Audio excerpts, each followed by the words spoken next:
Hello everyone. आज अनुपमा में सब मिलके घर से पाइप लगा के पानी भर रहे हैं और बाबूजी बोल रहे हैं देखो बच्चा पार्टी, ये है सच्चाई की ताकत। ये सब देख के राही बोलती है मम्मी सब कुछ 1 मिनट में एक साथ कैसे कर देती है। अंश कैफे में से चिल्ला के आता है अनुमा अनुमा नल किसी ने जानबूझ के काटा है, मैं अभी अभी पीछे से देख के आ रहा हूँ।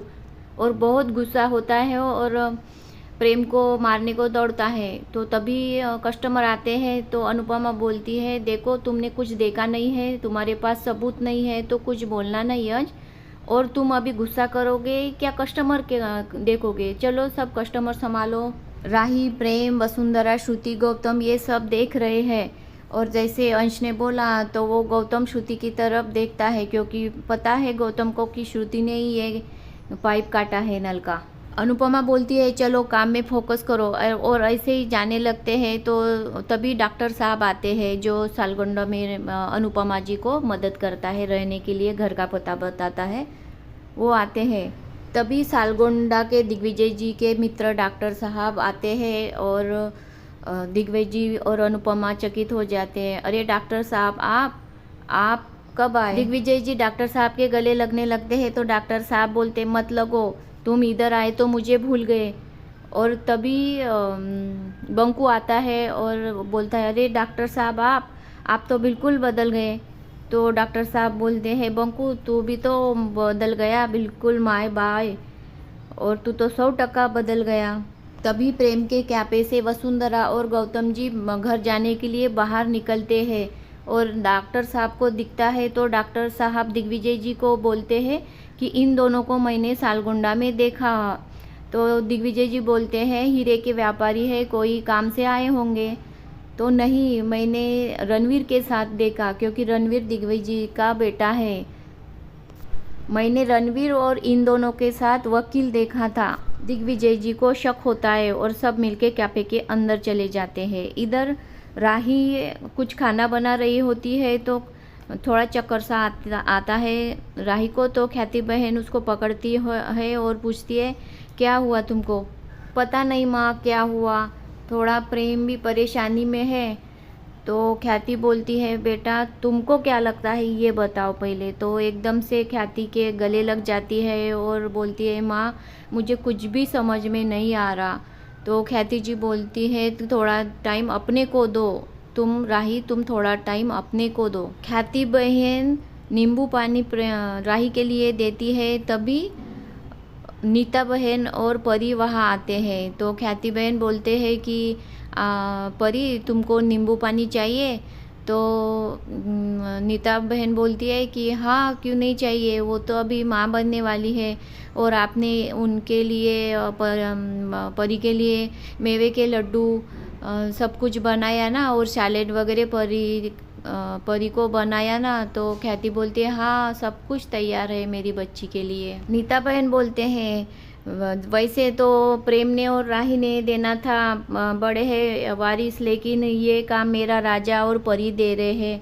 अभी ख्याति को बोलती है कि आप मुझे बहुत धाक दिखा रहे थे ना बड़ी होने का, अब मेरी राजा और मेरी परी का बेटा अब पहला वारिस होगा इस खानदान का, और मैं अभी पहली दादी बनूंगी मैं बच्चों की। ख्याति बोलती है नीता तुम जैसे फ़ोटो खींचती हो ना सबसे अच्छा पोस्टर आने के लिए सब मेकअप करती हो, वैसे ही तुम अपनी सोच में रखो। तुम ऐसे मॉडल रहती हो और सोच इतनी बैकवर्ड रखती हो, ये अच्छा नहीं है। तो गुस्सा हो के नीता बहन बिना नींबू पानी पीने दिए परी को लेके जाती है पार्लर में और बोलती है कि वहाँ पे ऑर्डर कर लेंगे चलो। इधर सब्जी मंडी में अनुपमा खरीदने जाती है प्रेरणा और अंश के साथ। तो वहाँ एक किसान बोलता रहता है कि अब हमारी कौन इतने सब्जी को भाव देता, हमारे से खरीद के लेके जाते और बड़े व्यापारी ब्रांडेड कह के बेचते, हमको तो कुछ दाम भी नहीं मिलता और हमने जितनी मेहनत की है उसका पैसा भी नहीं मिलता, तो अभी हम खेत बेच देंगे, क्या करेंगे, ऐसे वो अनुपमा को बताता। अनुपमा बोलती है कि आज से हम आपके पास से ही खरीदेंगे। हमको बहुत ज़्यादा हमारे कैफ़े के लिए भी लगता है और घर में भी लगता है। आप अच्छा सा ऑर्गेनिक सब्जी हमको देना रोज़, हम आपके पास से ही खरीदेंगे। ये सब प्रेरणा और अंश देख रहा है और प्रेरणा दे बोल रही है हमको तो अच्छी ताज़ी सब्जी मिल गई, और अंश बोल रहा है कि मैं जब भी ऐसे अनुपमा का रूप देखता हूँ तो और उनकी इज्जत बढ़ जाती है मेरी मन में। बाकी ईशानी के दोस्त लेके आती है अनुपमा के कैफ़े में और बोलती है कि ये ईशानी का कैफ़े है। तो ईशानी दोस्त को बोलती है कि नहीं, ये मेरा कैफ़े नहीं, ये अनुपमा और दिग्विजय जी का कैफ़े है और हम सब मिला के चलाते हैं।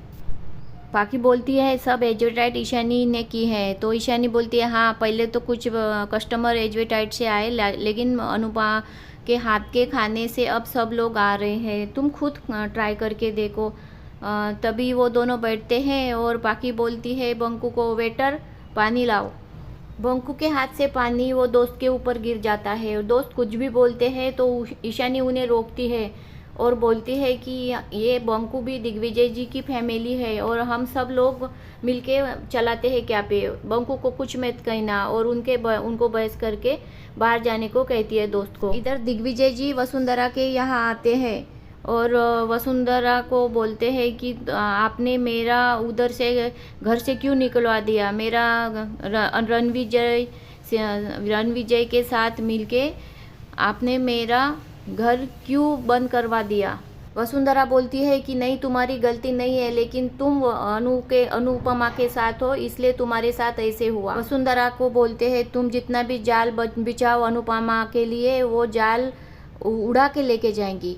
गौतम को भी अच्छा लेसन सिखाता है। Okay, bye bye. Please like comment subscribe ज़रूर करना। बाय।